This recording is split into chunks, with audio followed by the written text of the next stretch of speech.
अस्सलामुअलैकुम मेरी बहनें जो इस वक्त मेरे सामने बैठी हुई हैं, शान-ए हिंद मैडम जो आपकी उम्मीदवार हैं समाजवादी पार्टी की तरफ से, और तमाम खुसूसी मेहमान जो इस वक्त दाइस पर मौजूद हैं, मैं उन सब से इजाज़त के साथ अपनी बात की शुरुआत अपने वालिद मोहतरम के इस शेर के साथ करना चाहती हूँ, जिन्होंने अपनी माँओं पर फ़ख्र किया और ये कहा कि चलती फिरती हुई आंखों से अज़ां देखी है, चलती फिरती हुई आंखों से अज़ां देखी है, मैंने जन्नत तो नहीं देखी है, माँ देखी है। बहुत बहुत शुक्रिया।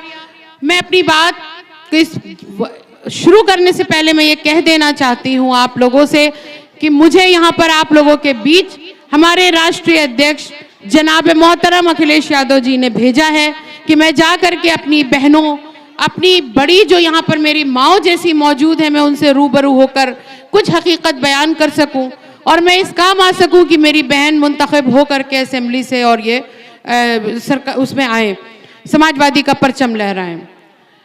सबसे पहली चीज़ मैं आप लोगों से ये कहना चाहती हूँ कि इस मुल्क का एक खूबसूरत आईन है जिसने हर मजहब के लोगों को बराबरी का दर्जा दिया है। उस आईन से कोई इनकार नहीं कर सकता है। अगर कोई सियासतदान आपसे उस आईन के बारे में सवाल करता है तो मुझे लगता है उसके दिल में खोट है, क्योंकि ये मुल्क कभी फिरका परस्ती से न चला था, न चला है और न चलेगा। क्योंकि इस मुल्क ने जो आईन दिया है और उस आईन ने जो हमें हक बराबरी का दिया है वो हमारी सबसे बड़ी ताकत है, और उस ताकत का इस्तेमाल आपको 20 नवंबर को अपना वोट शान-ए-हिंद मैडम को दे करके और उस ताकत को दिखाना होगा।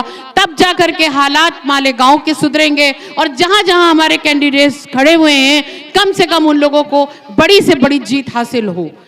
जो यहाँ की ज़मीनी परेशानियां, जो ज़मीनी मुद्दे हैं, मैं अभी सुन रही थी, जिसमें बुनकरों का एक बड़ा मुद्दा है, जिसमें महिलाओं के रोजगार का एक बड़ा मुद्दा है, जिसमें नशा मुक्ति एक बड़ा मुद्दा है। मुझे लगता है ये इन मुद्दों पर पिछले जो आपके एमएलए चुनकर के आए थे उनको बड़ा काम करना चाहिए था। आपको सिर्फ फिरका परस्ती की चादर उड़ाने के सिवा एमआईएम ने कुछ नहीं किया।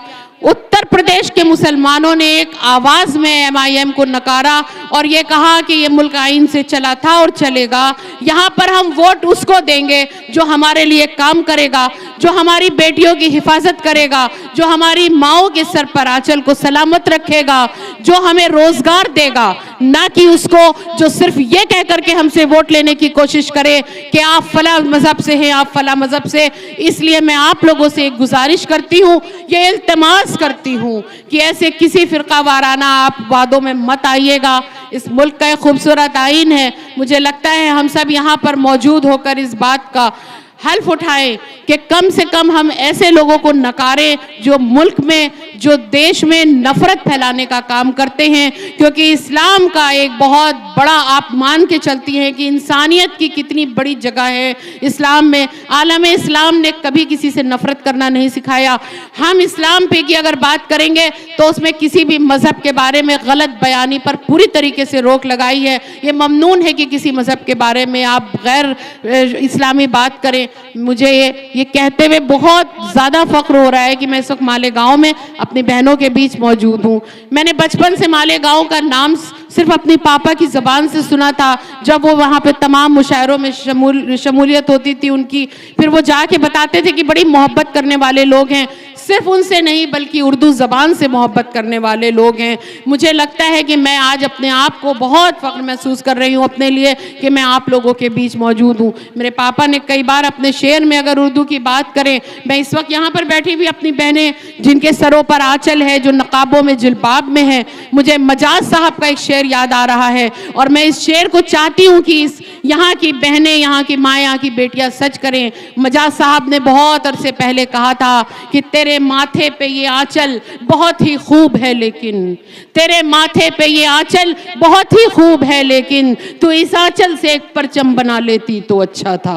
मैं चाहती हूँ कि आप अपने इस आंचल को परचम बना करके लहराइए और एक ऐसी सूरत, एक ऐसी शख्सियत को आप अपना एमएलए बना करके भेजिए जो काबिल भी हैं, जो मोहतरम भी हैं, जिनके खानवादे ने बड़ी खिदमत दी हैं मालेगांव को। और ये मैं चाहती हूँ कि इस मुल्क में जहाँ बेगम हजरत महल ने बड़ा नाम किया, जो झांसी की रानी का देश रहा है। मैं चाहती हूँ इस मुल्क में जब जब खवातीन ने सर उठाया, जब जब सियासी शऊर उन्होंने बेदार करने की कोशिश की तो एक इतिहास बनाया। आपके बीच में आपकी बहन शान हिंद मौजूद हैं, आप उनको ज़्यादा से ज़्यादा वोट दे करके इस बार अपनी बहन को भेजने की कोशिश करिए एमएलए बना करके, और मुझे लगता है वो आपकी उम्मीद पर खरी उतरेंगी और उससे ज़्यादा उतरेंगी, क्योंकि एक औरत का दर्द एक औरत समझ सकती है। और मैं चाहती हूँ आप लोग इस बात पर बिल्कुल इस बात का तहैया कर ले कि इस बार आपको यहाँ का परचम शान हिंद मैडम के साथ लहराना है, और फिर देखिएगा कि मालेगांव में किस तरीके की खुशी की लहर आती है, तरक्कियात आती हैं। मुझे लगता है कि आप सब लोग यहाँ पर इनकी बातों से मुत्तफिक हुए होंगे। किसी भी बहकावे में आने की ज़रूरत नहीं है। इंसान का अमल अलग है और इंसान की सियासती शऊर अलग है। आप अगर अपना सियासी शऊर बेदार नहीं करेंगी, किसी बहुत बड़े आलिम ने ये बात कही कि जिन कौमों में सियासी शऊर बेदार नहीं होता वो कौमें मिट जाती हैं, और सियासी शऊर का मतलब ये होता है कि आप अपनी सूझबूझ से ऐसा कैंडिडेट चुनें, ऐसे को एमएलए या एमपी बना करके भेजें जो आप और आपके आने वाले मुस्तकबिल के बच्चों के मुस्तकबिल के लिए कारगर साबित हो। मुझे लगता है मैंने जितना कहा वो काफ़ी होगा, और मैं फिर आपसे इस बात की दस्तबरदस्ता गुजारिश करती हूँ कि आप शान हिंद को यहाँ से एमएलए बना करके भेजें और मालेगांव की तस्वीर को बदलने का काम करें। बहुत बहुत शुक्रिया। अस्सलाम वालेकुम।